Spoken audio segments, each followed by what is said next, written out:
Greenland, the world's largest island, has long been a region of strategic interest, and over the years the United States has played a significant role in its history. But what exactly makes Greenland so important to the U.S.? In this video, we'll explore the key reasons why the U.S. has been so interested in this icy, remote landmass. First and foremost, Greenland's location is crucial. Situated between North America and Europe and close to Russia, Greenland occupies a strategic position in the Arctic. This makes it a key player in global geopolitics.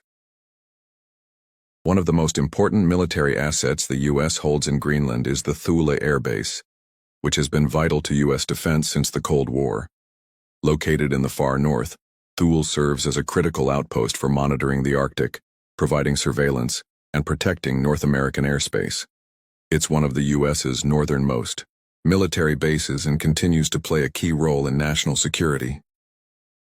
Beyond military significance, Greenland is rich in natural resources. As the Arctic ice melts due to climate change, vast deposits of oil, gas, and minerals are becoming accessible for exploitation.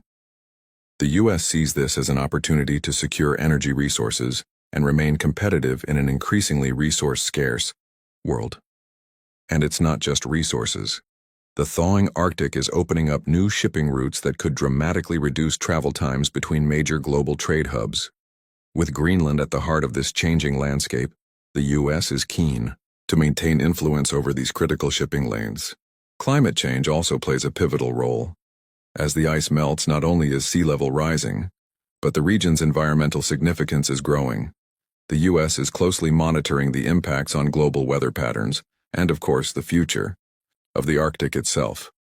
Greenland's shifting ice mass holds the key to understanding much of the Earth's changing climate.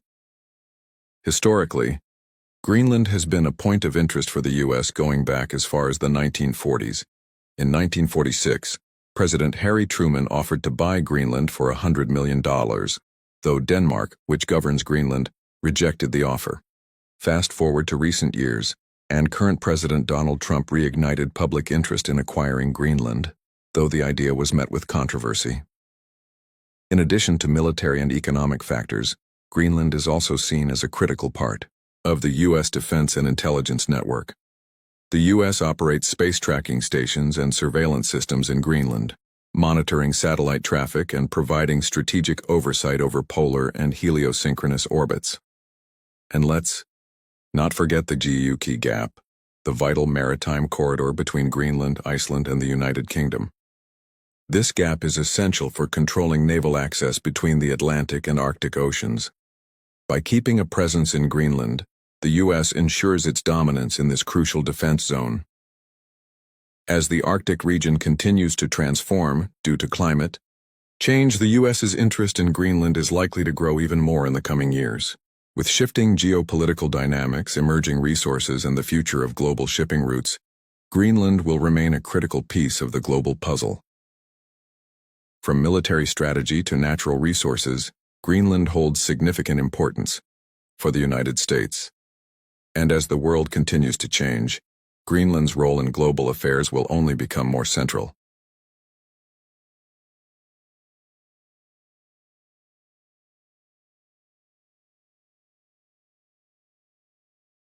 Let's explore Greenland's history together.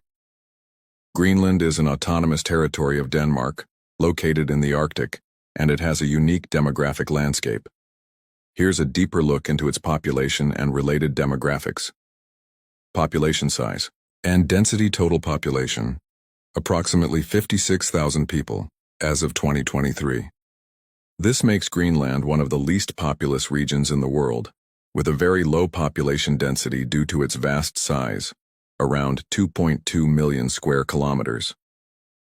Population density. Greenland has one of the lowest population densities globally. It has about 0.02 people per square kilometer, with most of the population concentrated along the coastline, where the climate is more habitable.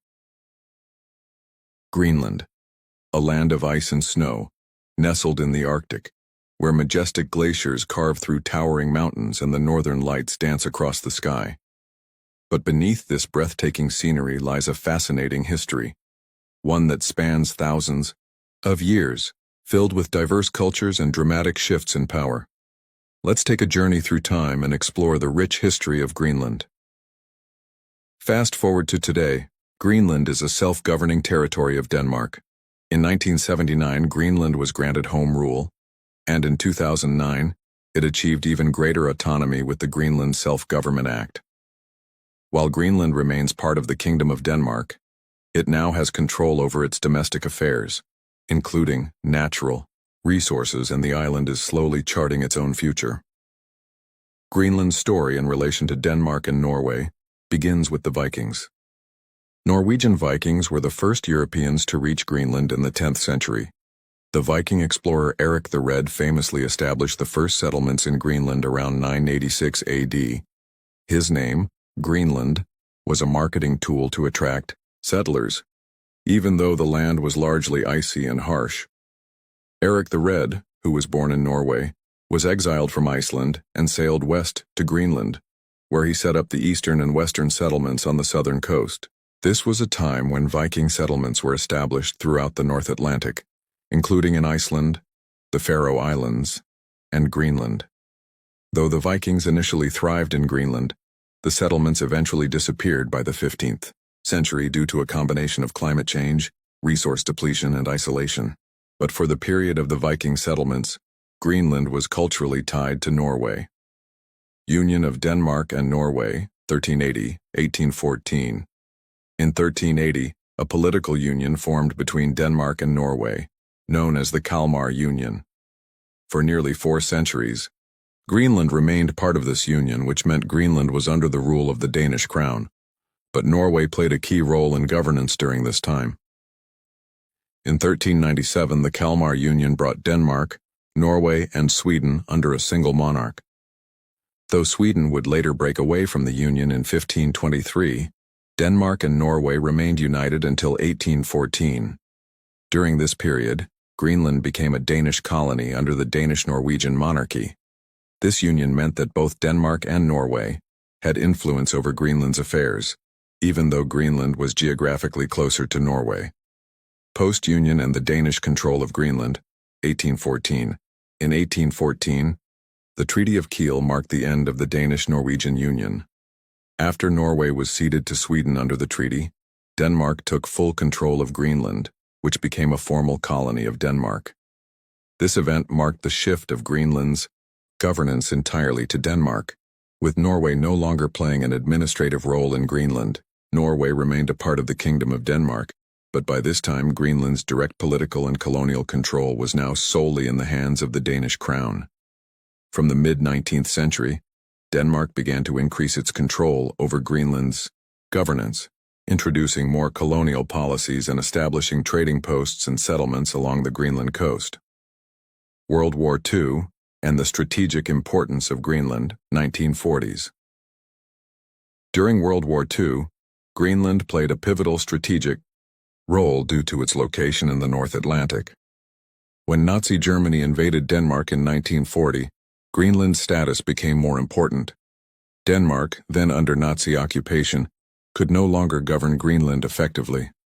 The United States, fearing that Germany might gain control over Greenland, established military bases there, notably Thule Air Base in the northwest, which remains a U.S. military facility today. This helped Greenland become a key asset in the Cold War as well, as its position was vital for controlling the Arctic and the North Atlantic.